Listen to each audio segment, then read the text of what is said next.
ಇನ್ನು ಸಿನಿಮೇತರವಾಗಿ ಮಾತಾಡೋದಾದರೆ ರೀಸೆಂಟಾಗಿ D K Shivakumar ಅವರು ನಿಮಗೆ ಓಪನ್ ಆಫರ್ ಕೊಟ್ಟರು ಪಾರ್ಲಿಮೆಂಟ್ ಎಲೆಕ್ಷನ್ಗೆ ರೆಡಿಯಾಗಿ ಶಿವಣ್ಣ ಅಂತಕ್ಕಂಥದ್ದನ್ನು. ಅದಕ್ಕೆ ನೀವು ಉತ್ತರ ಕೂಡ ಅಲ್ಲೇ ಕೊಟ್ಬಿಟ್ರಿ, ತುಂಬ ಪ್ರೀತಿಯಿಂದ ತಿರಸ್ಕರಿಸಿದ್ರಿ.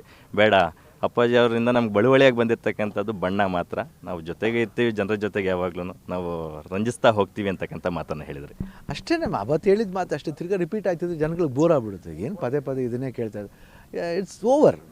ಒಂದು ಮುಗೀತಾ, ಅದು ಮುಗಿದ ಮೇಲೆ ಅದೇ ಮ್ಯಾಟ್ರನ್ನ ತಿರ್ಗಾ ಕೇಳ್ತಾ ಇದ್ರೆ ಏನಾಗ್ಬಿಡುತ್ತೆ ಅಂದರೆ ಬೇಡ, ಇಲ್ಲಿಗೆ ಅಲ್ಲಿ ಸ್ಟಾಪ್ ಮಾಡ್ತೀವಿ. ನಮಗೆ ಅವತ್ತೇ ಹೇಳುತ್ತೆ ಆನ್ಸರ್, ಅಷ್ಟೇ, ಫಿನಿಶ್. ಅದ್ರಲ್ಲೇನು ವೈಯಕ್ತಿಕ ದ್ವೇಷ ಏನಿಲ್ಲ, ಬಟ್ ನಮ್ಗೆ ಆಗಲ್ಲ ಅಷ್ಟೇ, ನಮ್ಗೆ ಬರಲ್ಲ ಅಷ್ಟೇ. ಅದನ್ನು ಭಾಳ ಸಿಂಪಲ್ಲಾಗಿ ಪ್ರೀತಿಯಿಂದ ಹೇಳಿದೆ ಅಷ್ಟೇ. ಇನ್ ಕೇಸ್ ಅಪ್ಪಾಜಿ ಅವ್ರಿಗೂ ಗೋಕಾಕ್ ಚಳವಳಿ ಆದಮೇಲೆ ತುಂಬ ಒತ್ತಡ ಮಾಡಿದ್ರು, ತುಂಬ ಜನ ರಾಜಕೀಯ ಧುರೀಣರು, ನೀವು ಇದು ರಾಜಕೀಯಕ್ಕೆ ಬರಬೇಕು, ನೀವು ಬಂದರೆ ಮಹತ್ವದ ಬೆಳವಣಿಗೆಗಳಾಗುತ್ತೆ ಅಂತಕ್ಕಂಥದ್ದು. ಅಪ್ಪಾಜಿ ಅವರು ಕೂಡ ಅಷ್ಟೇ ಪ್ರೀತಿಯಿಂದ ಅದನ್ನು ತಿರಸ್ಕರಿಸಿದ್ರು. ಕರೆಕ್ಟ್, ಅಷ್ಟೇ. ಬಟ್ ಏನಂದರೆ ಕೇಳ್ಬೋದು, ಮತ್ತೆ ಬೀಗ್ರು ಹೆಂಗಾದ್ರಿ ಅಂತ. ಬಟ್ ಬೀಗತನ ಬೇರೆ, ಪ್ರೊಫೆಷನ್ ಬೇರೆ. ಅದಕ್ಕೆ ಅಪ್ಪಾಜಿ ಯಾವತ್ತೂ ಎರಡು ಮಿಕ್ಸ್ ಮಾಡಲಿಲ್ಲ. ಇವನ್ ಬಂಗಾರಪ್ಪನವರಾಗಲಿ ಯಾವತ್ತೂ ಅವ್ರು ಮಿಕ್ಸ್ ಮಾಡಲಿಲ್ಲ, ಇಲ್ಲ ಯಾವತ್ತೂ ಅವ್ರು ಹೆಲ್ಪ್ ಬೇಕು ಅಂತ ಕೇಳಿದವರಲ್ಲ.